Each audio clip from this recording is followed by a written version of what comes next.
धनतेरस पर्व की ढेर सारी शुभकामनाएं आप सभी लोगों को। आज हम अपने इस वीडियो के माध्यम से धनतेरस पर्व से संबंधित बातों पर चर्चा करेंगे कि धनतेरस पर्व क्यों मनाया जाता है, धनतेरस पर्व को ध्यान तेरस या धन्य त्रयोदशी क्यों कहते हैं, धनतेरस पर्व का मतलब क्या है, धनतेरस पर्व को हम कैसे मनाएं, धनतेरस पर्व के दिन हम बर्तन, झाड़ू, धनिया, चांदी के बने हुए बर्तन या पात्र क्यों खरीदते हैं, इसके पीछे का कारण क्या है, धनतेरस के दिन यमराज की पूजा क्यों की जाती है, इसके पीछे क्या कहानी है। अंत में हम जानेंगे कि भगवान धन्वंतरी और माता लक्ष्मी को हम क्यों जोड़ करके देखते हैं इस पर्व के दिन। इन सब विषयों पर हम चर्चा करेंगे। तो सबसे पहले हम यह जानने की चेष्टा करते हैं कि धनतेरस पर्व क्यों मनाया जाता है। कार्तिक मास के कृष्ण पक्ष के त्रयोदशी तिथि के दिन भगवान धन्वंतरी का जन्म हुआ था। तब से लेकर आज तक हम धनतेरस पर्व के रूप में मनाते हैं। जैसा कि हम सभी जानते हैं कि भगवान धन्वंतरी आयुर्वेद के जनक भी माने जाते हैं। वह देवताओं के चिकित्सक भी थे। इसीलिए भारत सरकार ने 28 अक्टूबर 2017 को धन्वंतरी जयंती के दिन राष्ट्रीय आयुर्वेद दिवस के रूप में मनाना सुनिश्चित किया।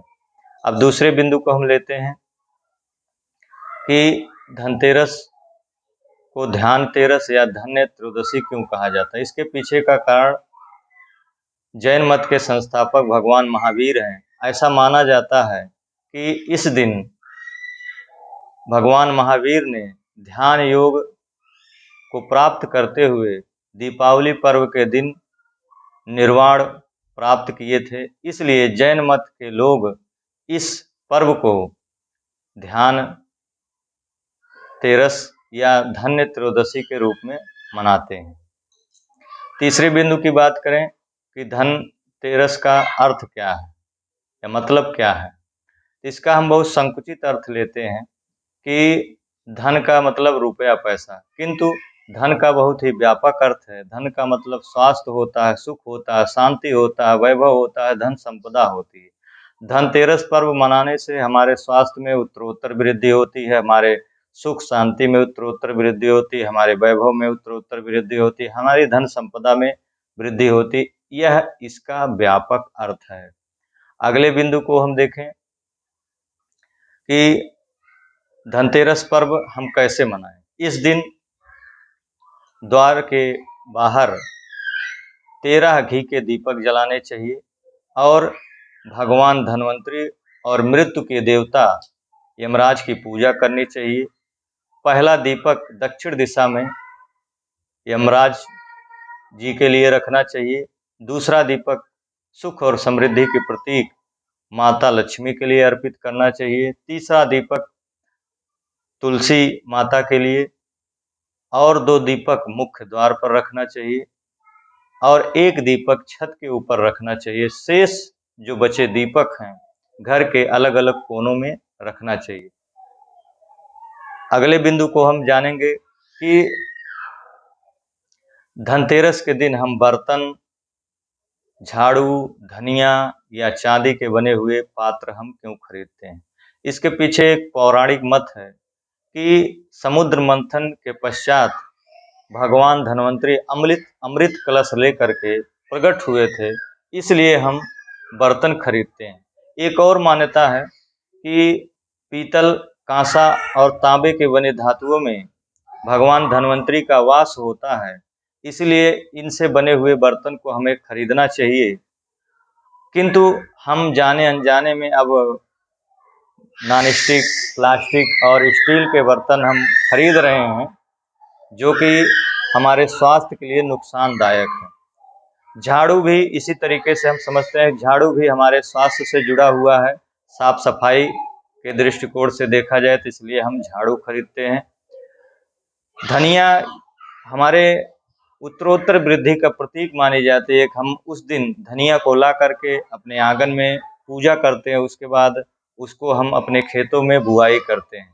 चांदी के बने हुए पात्र और वस्तुओं को हम इसलिए खरीदते हैं क्योंकि चांदी चंद्रमा का प्रतीक माना जाता है। चंद्रमा शीतलता का प्रतीक है और चांदी के बने हुए पात्र को धारण करने से, भोजन करने से और उसको धारण करने से हमारे मन में संतोष का भाव आता है, जिसके कारण हमारे मन मस्तिष्क में शांति बनी रहती है।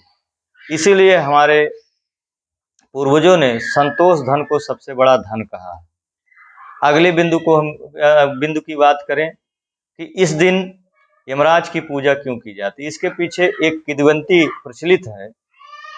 कहा जाता है कि एक हेम नाम का एक राजा था, जिसके एक पुत्र प्राप्त हुआ। उसकी जब कुंडली बनाई गई तो ज्योतिषों ने कहा कि शादी के चौथे दिन के बाद इसको मृत्यु प्राप्त हो जाएगी। यह सुनकर के राजा बहुत ही विचलित हुआ और अपने पुत्र को ऐसे स्थान पर रखा जहां भी किसी प्रकार की स्त्री ना रहती हो, ना निवास करती हो, ना आती जाती हो।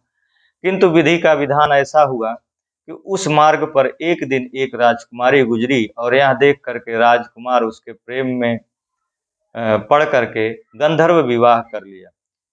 जैसा कि विधि का विधान था, उसको चौथे दिन के पश्चात मृत्यु आनी थी। यमराज उसके प्राण को हर रहे थे और यह होते देख उसकी पत्नी बहुत ही विलाप करने लगी, जिसके कारण यमराज का हृदय द्रवित हो गया। और इसके यह दृश्य देख करके देवदूत यमराज से पूछता है कि हे महाराज, यह दृश्य देख करके आपका हृदय द्रवित क्यों हो गया?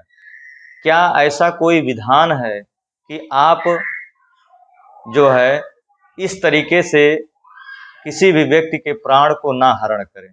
तो उस पर यमराज ने कहा, यदि कार्तिक मास के कृष्ण पक्ष के त्रयोदशी के तिथि के दिन दक्षिण दिशा में मेरे नाम से जो दीपक जलाएगा, मेरी पूजा अर्चना जो करेगा, वह अकाल मृत्यु से बच जाएगा। यह एक किंवदंती प्रचलित है धनतेरस पर्व के दिन। और अंत में हम बात करते हैं भगवान धन्वंतरी और माता लक्ष्मी के बारे में। ऐसा माना जाता है, ऐसा कहा जाता है, ऐसा हमारी पौराणिक कथाओं में प्रचलित है कि समुद्र मंथन के अंतिम दिन अमृत कलश के साथ प्रकट हुए थे। ठीक उसके दूसरे दिन जो है माता लक्ष्मी भी प्रकट हुई थी। इसीलिए धनतेरस पर्व के दूसरे दिन जो है दीपावली पर्व आता है। किंतु इसकी वैज्ञानिक विवेचना अगर हम देखें, इसके पीछे के हम कारण को जानें, देखिए सबसे बड़ा सुख जो है उत्तम स्वास्थ्य है।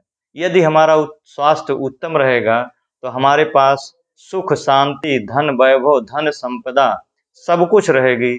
यदि हमारा स्वास्थ्य ही उत्तम नहीं रहेगा, यानी हम बीमार रहेंगे, तो हमारे सुख, शांति, धन, वैभव ये सब बेकार हो जाएंगे। यह इस पर्व का वैज्ञानिक कारण था। अगर यह वीडियो अगर आप लोगों को अच्छी लगी हो तो ज़्यादा से ज़्यादा सब्सक्राइब करें, शेयर करें, लाइक करें। धन्यवाद।